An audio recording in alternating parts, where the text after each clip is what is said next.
That other pair has been donated to a young farrier. Younger than you? 17, just turned 18. Oh, really? Well, that's good. That's nice of you, Mike. Right. Did you donate him one with the numbers on it or not the numbers on it? He got a new pair. He got the new pair. Hold on a sec. Is that good? Yes. Yeah, that's good. I want everyone to hear me. Everyone can hear me. That's what you want, right? Right. You ready, Mike? Yes, I am. All right, here we go. And now for something special. The unit is self-contained with its own saddler, farrier, wheelwright and so on. It's a rigorous training, dished out who know all there is to know about horses, and it brings results. We take you behind the scenes now to show just some of the interesting aspects of this training.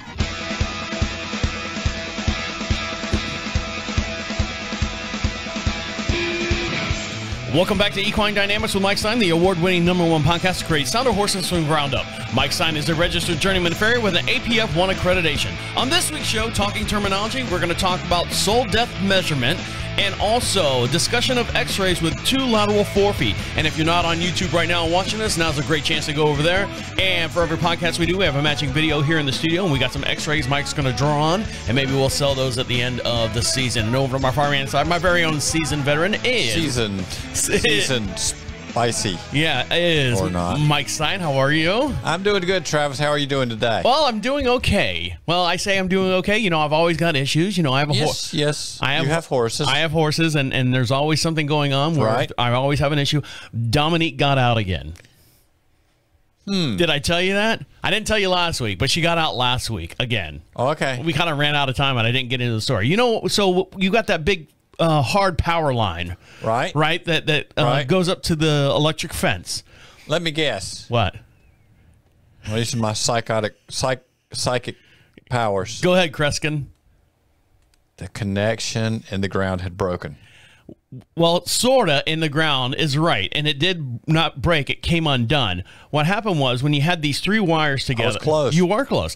We had these 3 wires that came together, and to get those together into a tight little knot, and then put this big wire nut on top of them of these. Did you have to make that face when you're putting them together? Oh my God! I made so many faces because I'm sitting there with crimping wire or crimping tools. I don't know. Right. You know, I'm sitting there trying to mashing stuff together, taping, and put it, and then I buried it, and then it. Unfortunately, where I buried it, where the 3 come together, is right in the trough path in between 2 pastures. Right. You know, because it's you know, big pasture and then a little 10-foot gate where they can go in and out of.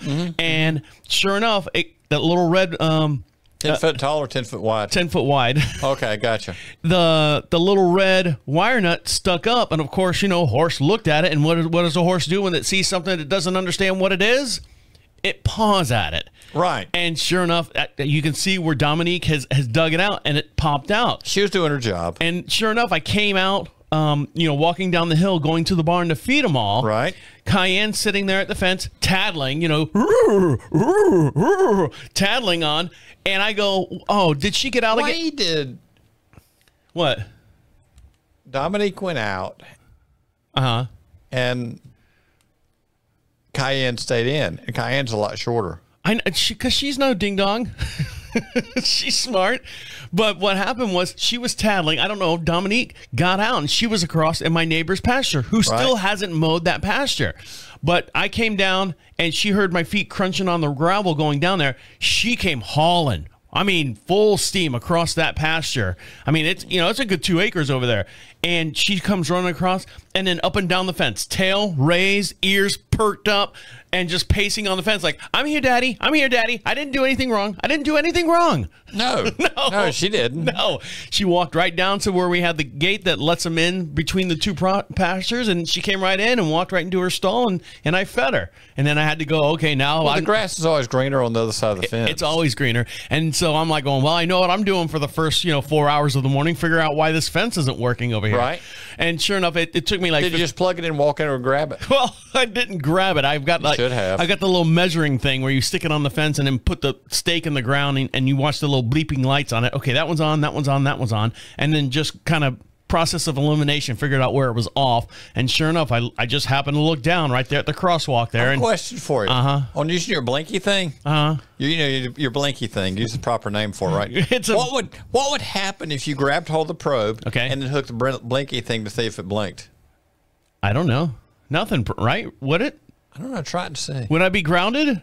I always stick it down in the ground, and then I put the little thing on. I don't know. You should try. Mike, you're a lineman, so you're like doing one of those old lineman jokes where it's like, all right, I want to see if you go get me the lights blink and you blink at the same time, like Rudolph the Red-Nosed Reindeer. Right? Yeah.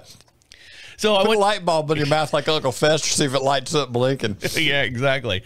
So we went out to a party, a little get together. Richard Malgrim was in town, right? And one of the students, his clinic out there, invited everyone over to her house for dinner and stuff. It was real nice dinner. She's got a real nice place.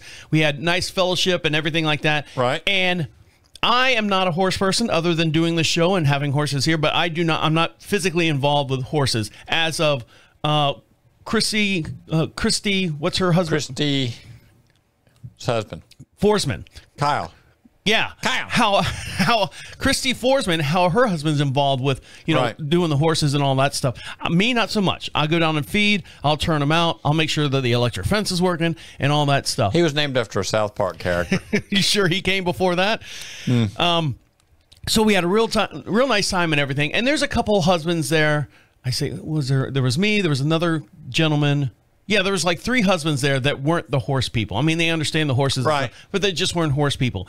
And to sit there and listen to them, and I just can sit there and I go, just horse people are just weird, man. The conversations and stuff, it's amazing. But with any profession like that, when you got a whole bunch of people around in a group and they're all sitting there talking about what they desire, it's a joke that I had when I first dated my wife. When I first started dating my wife, that I learned. My wife at the time was in mortgage lending, mortgage, in banking and all that stuff. So when all the girls would get together, they would talk about banking and stuff because they were all in the same field. And the boyfriends and husbands used to come up to me and go, "You know how to underwrite a mortgage yet?" And I go, "I think I'm close to it just by listening to them." So just by osmosis. So we had a nice dinner out there at one of the Richard Malgrim's persons. One of his students that was out there. We had a real nice time, real nice fellowship there. So I just wanted to say thank you for the person that hosted the party. We had a really good time. Well, that's nice. That's nice. All right, guys, we're gonna have a really good time here on the show. So stick around. We got a lot to talk about, and we're gonna start off the show with talking terminology and talk about the soul depth measurement. So stick around. You're listening to Equine Dynamics with Mike Stine. He'll be right back. Greetings. This is Julia Fisher, Secretary of the South Carolina Horse Council, reaching out to urge you to join your South Carolina State Horse Council. The South Carolina Horse Council is the only statewide, all-volunteer, 501c3 organization that works for the benefit of the equine industry in South Carolina. Our mission is to connect, communicate, and educate. The South Carolina Horse Council represents all breeds, riding styles, and activity preferences. The council works to serve the horse community in a myriad of ways. For example, we help to educate our members, our elected officials, and the general public about the benefits of equestrian activities. South Carolina Horse Council holds clinics throughout the state on topics such as horsemanship, pasture management, equine nutrition, lameness, trailer safety, and barn management. Are you a member yet? Visit schhorsecouncil.com. Welcome back to Equine Dynamics with Mike Stine. Don't forget, I've got great news for you, by the way. Great news. We've updated the website a little bit, so everything can be found in one location as of now. It's not 100% perfectly done. We're getting there. We're getting there. And the way you do that is go to equinedynamics.com. At the top of the page, you'll see a little section that says, Join the Podcast. Now, when I say join the podcast, and before I continue, joining the podcast here is Mike Stine over there. How are you? I'm doing good, Travis. How are you doing? Doing all right. And I showed Mike this little thing. Now, for those of you who, you don't have access to an email address or something like that, or, you just, I don't know, you get lazy or whatever, and you want to leave a message for Mike Stine, you can physically, from the website, go to equinedynamics.com. At the top of the page says, Join the Podcast. There's a little section that says, you can be heard, leave a message for Mike Stine. click on that button, record something. If you got a microphone on your phone, on your computer, wherever you got a microphone, if you got access to a microphone while you're on that page, you can speak right into it.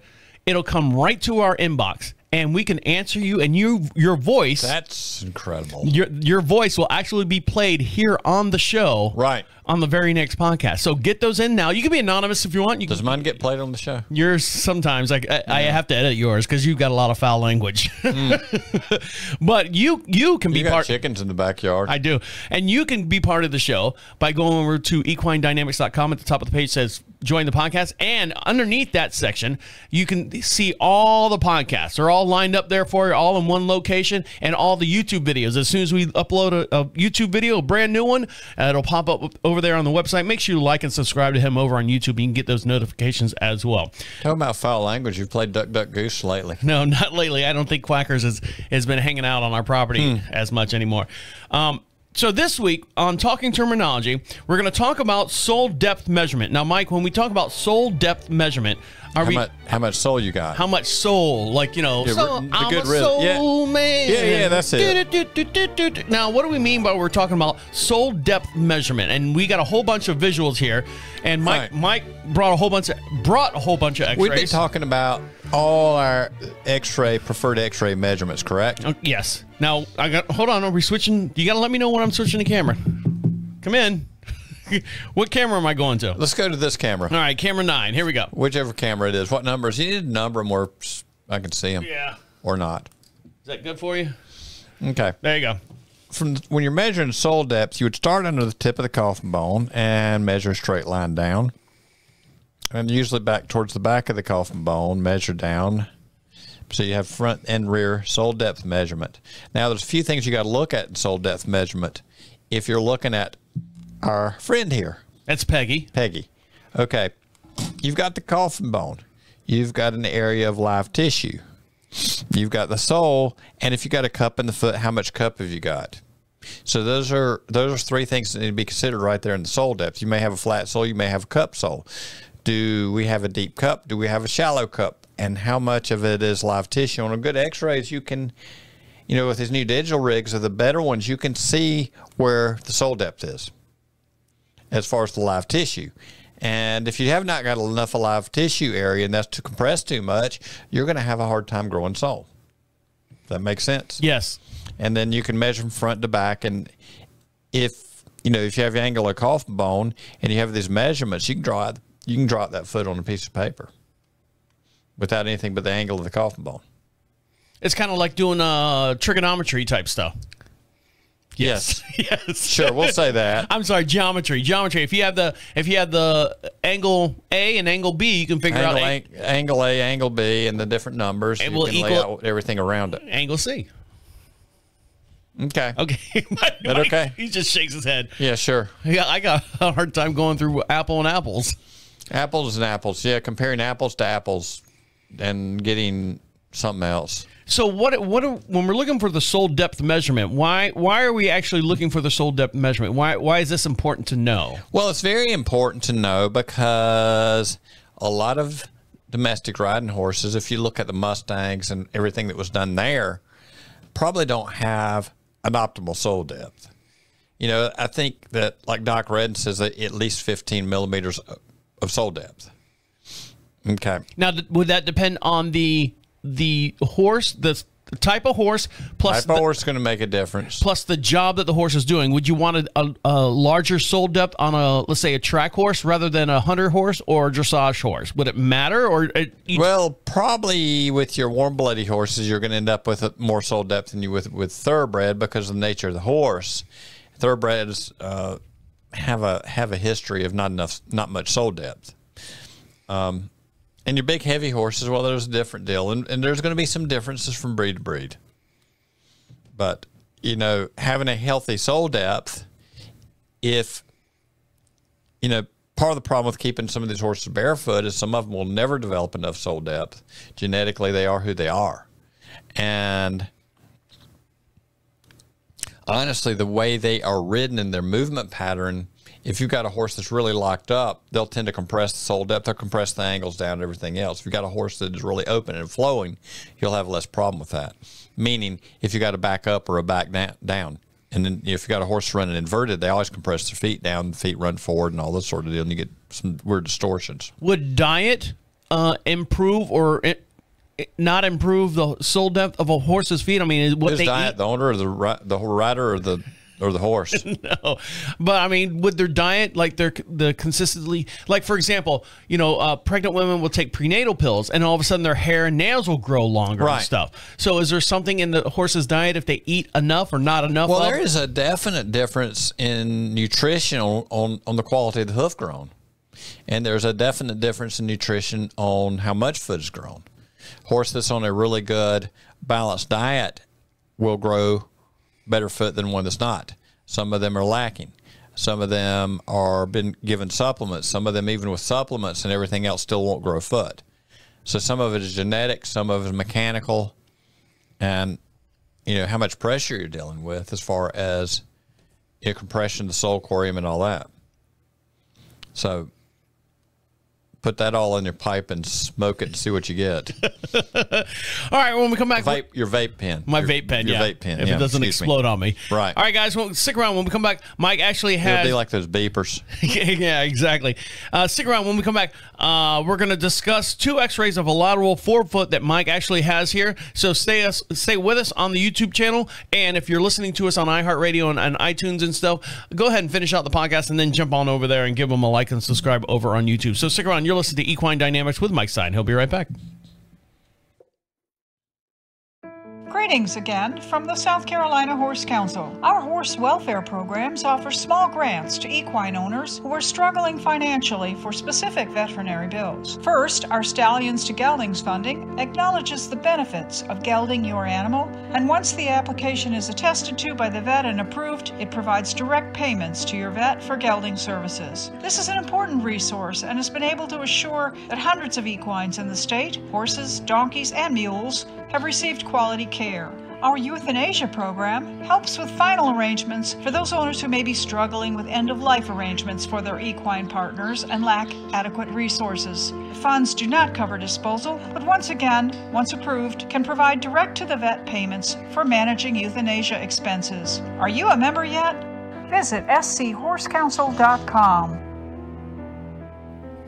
Welcome back to Equine Dynamics with Mike Stine. Make sure you follow him over on Facebook, and the way you do that is to search Equine Dynamics Mike Stine over on Facebook. And also make sure for every podcast we do and all the visuals that we have here, go over to YouTube as well, and you can see them in real time as we're talking about them here on the show. That's Equine Dynamics Mike Stine. Numbers are looking good over there, Mike. I see you got a bunch of followings, a lot of people migrating over there, so we appreciate you over there. Migrating. Over on the YouTube page, and over my far hand side, migrating in here in the studio is Mike Stine. How are you? I'm doing good, Travis. Now, we're going to switch over to camera 6 here, and we're going to talk about all the stuff. You've got some x-rays here on the table, and you're going to talk about 2 lateral forefeet. And why are we looking at these feet? We are looking at these feet because this was a horse that was another horse that was sent to me as a little bit of an evaluation of the situation with the horse. Okay. And now Mike's got a picture here on the table he's drawing on, and we actually have the x-ray here in the studio as well, so you can see them both here in real time. Right. This is a horse that had, let's say it broke into a feed can. Okay. And it was a bit of a grain overload, right? Got into Mama's cookies? Got into Mama's cookies. Like Mama's cookies are good. And, these were the x-rays early on, within a week after it happened. Now, with any horse like this, over the next few weeks, is it possible to see changes? Up front, and I always push people, get your vet out there. I get people regularly, I want to wait and see. But truthfully, if 3 or 4 months from now, all of a sudden the horse had problems, we shoot x-rays, and you say, oh my God, it's done this, this, and this. You really don't know because you don't have a baseline to compare it to. So you need to get your baseline up front. And you say take x-rays, what, once a year, twice a year? Once a year is recommended. But just because of this grain overload, this too many cookies. Too many cookies. So right now we know this. Is this something that happened immediately? Well, we don't know because we can't compare a month before, right? Right. So this is where we are at this moment. Now, between here and 3 months from now, if we have changes, we know that we are here now. And you can compare if you've had movement during that time period. You can have a horse get sore and say, my God, we've got this going on, right? Mm-hmm. So one of the deals I'm looking at on this, and we'll measurement, it would have been nice if some paste had been laid down the front of the foot from the coronary band down. So you can see the outline of the actual foot. You can see the actual outline of the foot because you get a little bit of burnout on the front of the foot. The other thing is a calibration tool set in front of the foot right in the center so you can compare for measurements. Kind of like a key on a map. You know, right. 1 inch equals, 5 miles or something like that. Right. Another thing that could have been done is your paste could have been placed so you can see how much cup you have or not for sure in the middle of the foot, right? Yes. You could do that. You could mark a tippy frog. There's a few things that could have been done to put us in a little better place as understanding what was going on. When we're talking about measurements and the coronary extensor, the significance of this is when we come back, if you've got a horse that's running out of sole depth and you say, oh my God, the sole's getting thin, he's sinking, but this is not enlarged. You're running out of sole depth, not necessarily sinking. If you're running out of sole depth and this distance is enlarged, you're sinking. Okay. So I have a question for you while you're doing that. When a person is training and doing x-rays. Right. And you always talk about putting that pace on there. Why wouldn't this be a common practice? I know I'm getting a little bit off topic, but if it was me and I'm paying X amount of dollars for this person to come out and set up and do an x-ray on my horse, why wouldn't they do the pace every single time? To see, even though if we're looking for just at the coffin bone, don't we want to look at, we're taking these x-rays for the whole entire hoof of the horse. I want to see everything outside. I know we're just looking at this one with little... the paste, you can see every wrinkle down the hoof wall. Right, that's what I'm saying. So why wouldn't a person doing an x-ray put that paste on every single time that, put the horse up there, put the paste on, shoot the horse's foot, boom, everything's taken care of. Instead of going, oh, we're just looking at the quadrilateral bone, we don't need to look at the outside of the hoof wall. But you're already there. You're already informed. Travis, what? You don't understand. It doesn't matter. It doesn't matter. It's just shots for a farrier. We don't want to take time. Besides, you have to wipe the paste off. So why would you want to bother with that, why would you want to do it right in the first place? Right, exactly. I don't know, Mike. I'm just... Exactly. Call me crazy. I've been calling you crazy as long as I've known you. You married into horses, by God. I know. All right. So, no pace on the horse's foot. I'm sorry. I didn't mean to interrupt you, Mike. Sure you did. Okay, go ahead. Sure you did. So, could I get a more accurate measurement because the pace was... idea what was going on? Because the pace was there, yes. This. Another thing, I'm looking at these little dark divots going down the hoof wall. Okay. And that shows up a little better on the actual x-ray. But yeah, that's this right here. Right. Okay, just below the coronary band, you see that little dark stripe. Yep. Right in there, right? Hooray, dark stripe. Okay. in that time period, was there a circulation shutdown? Got to question that. We don't have any venograms, so we don't know how that looks, right? Mm-hmm. So we don't have a true picture of the circulation. Now, from top to bottom, when you're looking at the HL zone horn to lamina, you've got your horn measurement, and you see that darker streak in there. You got the horn, and then you've got the lamina behind it to the hoof wall, right? Okay. Okay. Is that a consistent thickness from top to bottom? And so is that displaced on this? Just for a real quick glance, not really.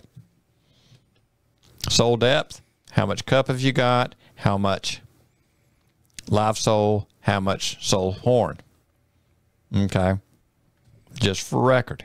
Also, look at your bone column alignments. It's not too bad. Not too bad. Not too bad. Not too bad. Okay. We've got a little damaged tip of the collarbone. Is that, or not the collarbone, the tip of the hoof in the ground? Is that untrimmed? Is that possible fungus? I haven't laid my hands on the foot, so I don't know. But if you put a paste here, you could easily see how much cup was there. Of course, you do have some because you can see it between there and the board. The hoof wall is thinner, so some of that will burn out depending on how the unit is set up, right? But we don't know because there's no paste. But we don't completely know. Don't completely know. But you do have this piece of brass in your block, so you can see where the block is, and you can see where that toe is to the block. Right. Right? Mm-hmm. So you can assume that you do have a little bit of sole depth there. Okay? Looks good. Right. And we were talking about that tendon surface angle, your on your navicular bone. Right there. Tendon surface angle. Okay? Is that a good angle to have right there? It's what we got with this horse, and there's some big debate on that at this point in history, on what is good or not, and I don't think we're completely decided yet. So this is still a work in progress. It's a work in progress. Everything's a work in progress. And this was done before the cookies? I'm sorry, before the cookies or after the cookies? This was done after the cookies. Right after the cookies. Too many cookies. Yeah. See, that's something I worry about when you eat too many cookies, you need to have x-rays done to your feet just in case. Well, what I'm worried about is, the Dominique effect, getting out there and running in those pastures. Well, there's your cookie problem. Yeah, I know. So there you have it. All right. Somebody needs to keep the horse in the paddock. Well, we try to keep them. You need to spend the night out there. Yeah, right. That's not happening. Set up my tent and a little lantern, a little cook on a fire pit or something like that. Right. All right. We're going to take a break and come back and talk about the other x-ray? Yes. Okay. Yes. All right, so we're going to take a quick little break, and we're going to come back on the other x-ray that we're going to talk about, Mike. What's the difference between the two x-rays? The left and the right. There are a few differences in the foot. The angulation of the feet are different. All right, we'll dive into that when we come back. So stick around. You're listening to Equine Dynamics with Mike Stine. He'll be right back. Here at the South Carolina Horse Council, our membership dues are affordably priced for individuals, families, farms, and businesses. Lifetime membership options mean you'll never have to worry about missing that annual renewal deadline to remain in good standing. Membership in the South Carolina Horse Council offers a number of important benefits. The council offers $1 million worth of personal excess liability insurance at an affordable group rate to all of our members, whether you're a resident of the state of South Carolina or not. We have compiled a trails booklet with all public trails listed and mapped within the state, available to new members for free or upon request for the cost of the postage. Our website provides updates for emergency preparedness on evacuation sites for equines in the event of hurricanes, floods, or other natural disasters. Visit schorsecouncil.com. Welcome back to Equine Dynamics with Mike Stine. Don't forget, if you'd like to leave a message for Mike Stine and be on the show right alongside of us, you can leave your message, a vocal message, a verbal message, an audio message, and speak clearly. If you got a microphone, goes right into the into our inbox, and we'll play it on the very next podcast as well. If you have a question for Mike Stine, you can be anonymous if you want. That's fine. Just fill out that little form there. It's a small little form. It's like 2 lines, and ask your question, and we can play it. You can hear your voice right here on the air alongside of us. That's going to equinedynamics.com. And at the top of the page says, join the podcast. And over to my far right side is Mike Stine. How are you? I'm doing good. How are you? Doing all right. Now, we've got a left foot, and now we're going to talk about the right foot of this horse. Yes, we are. And the whole thing, we're talking about sole depth measurement. Right. We're talking about sole depth measurement. There's a couple other things we need to look at here. All right. So what are we looking at? And let me switch cameras here. So what are we looking at? What do we miss? Okay. Between the two. Oops, I got to switch to Between the two. Okay. There's your left front foot. Right. Okay. And there's a picture of your right front foot. We got them laid right beside each other. Okay. If you notice where this hoof ties in, and you notice where this ties in. And this is the right and left. Right and left. This would be right. This would be left. He's got a corn or a bump or something on the left one there. The pastern sits further back on the left-hand side. It sits further forward on the right-hand side.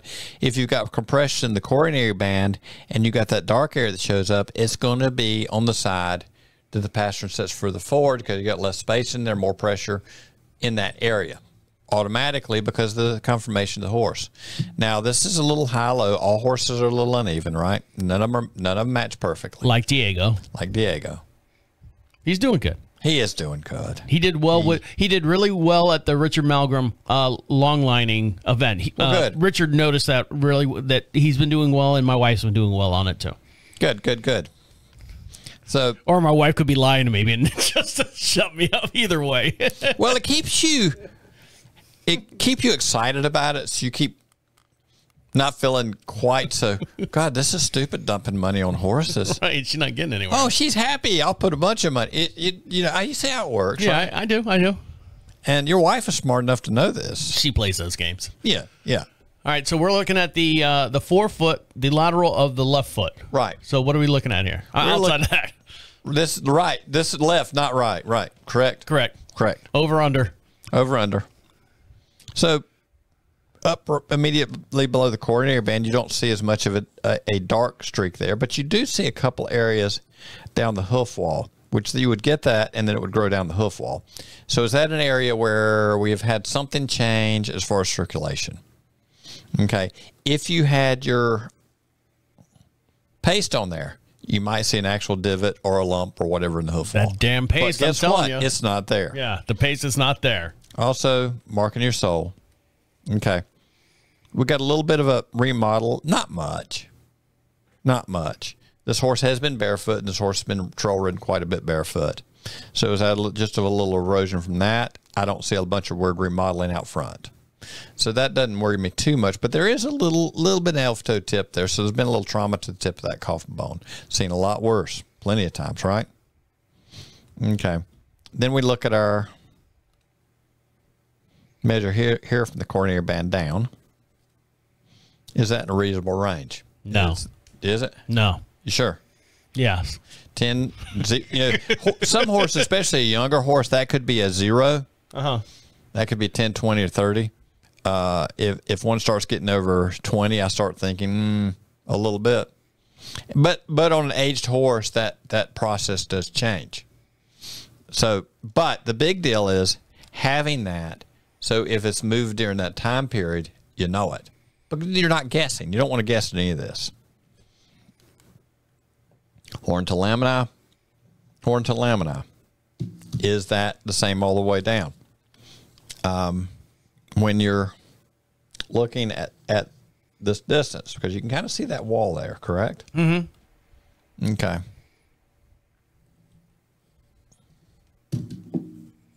Oh, he's got his, now what do you got here? You got a tool here. What is this tool? What name this tool? Because some people don't know what this is called. Pair of wing dividers. Pair of wing dividers. Okay. So is that the same there as opposed to there? It's close. It's close. But has it opened up? And if you look at the X-ray, can you pull that up a little bit? Yeah, I can go here. She's a little wider down at the bottom. And the other thing is, all right, down on the front of the lamina. Okay, can you enlarge right in this area, right on the tip of the coffin bone? Yeah. Okay. You see that little dark streak right there? Right here? Back in the hoof wall, between the hoof wall and the lamina. Further towards... I can't see where you're pointing over there, Mike. Okay. Show me on your thing there. Right about here. Okay. Okay, got it. Okay, can you see that? Yeah. A little further towards the surface. Anyway, I see a little bit of a darkened area there. Is that a gas line starting to form? And if it is, one thing, if there's no gas line, this thing probably got to that position very slowly. If the gas line is starting to form, it probably got there quickly. So is that a point where we can question that little tiny dark streak? I question it a little bit. Mm-hmm. But follow-up X-rays in a month or so would tell the story on what's going, but that would be a point to watch. Show me the gas line on that picture there. Okay, you can't really see it on here, but it would be right here. Okay. You see that? Yeah. There's a little tiny dark line right there. See, I would just chalk it up as a bad picture, a grainy picture or something like that. Well, it is a grainy picture, but it's something to question. The other thing is you measure your sole depth. If you look at your sole corium, then the next question, is that pressed down in this area? under the tip of the coffin bone. Does that darker area kind of scoop down there a little bit, right? Yeah. Okay, if so, why does it scoop down? Did we just immediately apply a little pressure to it and push it down? How old is this horse, Mike? This horse has a few years on it. It's not young. Is it under 10 or over 10? Over 10. Under 15 or over 15? Over 15. Okay, so when you're getting to 15 to 20, you're looking at maybe these are just something that's happened. I mean, this is not... Could this be where this horse has been for a while? Probably. Yeah, that's what I'm saying. Maybe. I don't know. But we got a baseline here that we can track things as it happens or doesn't happen. Hopefully, nothing has gone anywhere. Nothing will be a problem. But one thing you can do on these horses when you measure this depth, if this area is out of range where it should be, as far as the measurement of this live tissue area, one thing with laminitic horses, you know, if you got a horse that's normally, say, you know, this wall average riding horse 15 to 20 mils, 20 mils getting outside. When they start getting past that, I start questioning your average riding horse. Draft horse still be bigger. Some of your warm bloods it'll be a little bigger. Light-footed horses, thoroughbreds, it might be closer to the 15. On a healthy foot that has not had any damage as it age, that will probably change some. Okay, but if I got one where this is 30 millimeters, or I've seen them where we got 40 millimeters in there, and you got a light-footed horse, but it's oh my God, that looks good. It's consistent all the way down. But during the inflammation phase of a lot of inflammation, this actually pushes back. Okay, and that's the one thing that tends not to recover. And if you know how to measure that, you can see later on in life where a horse has had laminitic episodes. You may not have any rotation, you may not have any sinking, but that area of the lamina has been expanded. Okay, so is that within range? As part of putting proper numbers to it, there again, we don't have our markers. Don't have that stupid pace. We don't have the pace. We don't have a way to gauge it. So if we measure it, we're still at a guess, because I don't know how close this is to the accurate size of the horse's foot. Because you don't have that marker, the key. I don't have anything to calibrate it against. Right, 1 inch equals 5 miles or whatever, like that. Yeah. So on my end, again, Mike, when you take X-rays, put the paste on there and put some kind of marker. Even if you put a nickel, you know, straight up and down, put a nickel on there. Why aren't they doing that? That's where I'm pissed off the most about. You spend all that money on a horse, and then you go out there, oh, I'm going to take a couple. It's like having your kids' pictures done, you know, first year of school. Well, remember, you don't. You're not doing it right. You put the mark on the wall, right? See how tall your kids got. Exactly. But, you know, when we shot film, you know, you on a small foot to a big foot, you're in that 8 to 12 % magnification between the X-ray and the plate, as long as the foot was against the plate. And with these digital units, if you put your calibration tool in there, the foot does not have to be dead against the plate, because your computer system will manage that. Adjust for it. And some of these deals, you can set up where these things can be laid out for you and measured accurately with the calibration tool to give a farrier good numbers. So, you know, I don't like to guess on these horses. I don't like to guess on any horses. No. But, yes, we've got X-rays. But with the details, what do we truly know? We still do have something to compare against. We can get in the ballpark, right? Yes. But I don't want to be in the ballpark. I want to be right dead on the numbers. So that's where you are. Could things have been done a little different? Yeah. But this is where we are. This is what we got. At least there is a baseline on this horse. So in the future, if something changes, you can go back to this. All right, guys, we're going to take a quick little break. One more little segment. We'll let you get back to playing with your ponies. You're listening to Equine Dynamics with Mike Stine. He'll be right back. Hello again from your South Carolina Horse Council. Did you know that the South Carolina Horse Council invests in programs that support education and equestrian activities for the young people of our state? The council awards numerous youth scholarships annually. We sponsor the state finals event for the South Carolina 4-H Equine program, and we provide full event sponsorship for the year-end South Carolina Future Farmers of America Horse Evaluation program. We also sponsor the South Carolina Governor's School of Agriculture Equine program. Our expo periodically brings education and entertainment to equine enthusiasts of all disciplines. Is law enforcement in your area educated on the special needs of equines? The South Carolina Animal Control Officer Seminar helps familiarize law enforcement and animal control officers with proper care of horses to better identify and investigate cases of neglect or abuse. For more information, visit schhorsecouncil.com. Welcome back to Equine Dynamics with Mike Stine. Make sure you follow him over on Facebook. That's Equine Dynamics Mike Stine. Also, make sure you follow him on YouTube. Just gives you a little another outsource. When Mike has all these visuals here in the studio, you can see them in real time as we're talking about them on the show. Make sure you give him a subscribe over there as well on YouTube. That's Equine Dynamics Mike Stine. We're going to have all this information on the actual website. Just give us a little bit to do that. There's like passcodes. I'm trying to get passcodes from other people that were working on the website, and I'm trying to get all that up to snuff and up to date on that, so it's going to take a little bit. So just be patient. But right now, there's one thing I left out I should have. Just be patient, because you can also be part of the show, which is a new additive for our audience, to be more audience participation. Go to equinedynamics.com. At the top of the page says join the podcast, and you'll see a little section that says leave a message for Mike Stine. Speak right into your device. If you've got a microphone on it, it comes right here to the show, and we'll play it on the very next podcast. You can ask him a question. You can say anything, anything you want. You can put a fake name in there if you want. We don't care. Just leave us a message, and it comes right to our inbox. And if you want to email him at any time, at the top of the page, you can find all that information, and we can do this podcast out at your location as well, and all that information is at that location as well. That's equinedynamics.com /clinics, or it's at the top, says clinics. And over to my far hand side is Mike Stine. What'd you forget over there? Well, the center of rotation, center widest point of the foot. That's going to make a difference. Should line up pretty much with the center of the joint. Well, hold on one sec. So right now, what did we learn today, Mike? What did we learn? I don't know. What do you got going on over there? Well, I was just looking at the center of the joint and looking at the distance of the foot is front to back. Mm-hmm.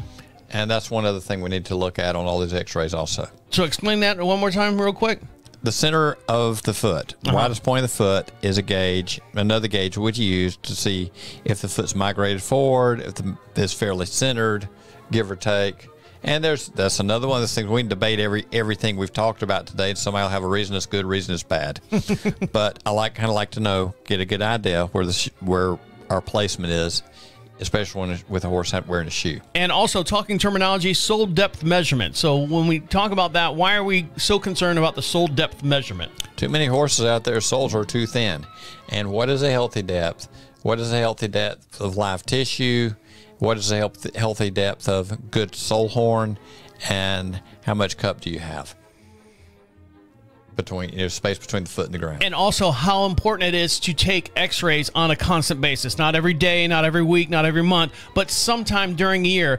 Would you recommend, like a good rule of thumb, like when you change the batteries in your smoke detector, usually around daylight saving time, when you push the clocks forward, change the batteries. When you push the clocks back, change your batteries, that type deal? There are a lot of my performance horses that we will shoot laterals, NDPs, time or two a year, just to make sure we're dialed into where we should be. Especially like before we get into any kind of like growing season, like grass season. You want to take the pictures before they get out there in those pastures. Well, some of this is done on those horses purely for performance issues. Oh, yeah, right? I would imagine. I'm just talking about your regular horses. Your regular horses, if you get in trouble and you don't know, you're guessing. Yeah, and then you need to know what's going on in the inside. And put the paste on there. That's all I ask. People out there that are doing the paste and calibrate, right? The paste and the calibrator on there. All right, guys, on that note, we're going to let you get back to enjoying your ponies. On behalf of Mike Stine over there, have a good day with the horses, and don't feed them too many treats. Don't let them in a treat barrel. Watch them out. Watch out for the cookies. My name is Travis saying see you next week. Doggone it. Hi, Lucky. Good night, Ned. Hi, Dusty. We're drawing several weeks out. Good night, Ned. That's fine.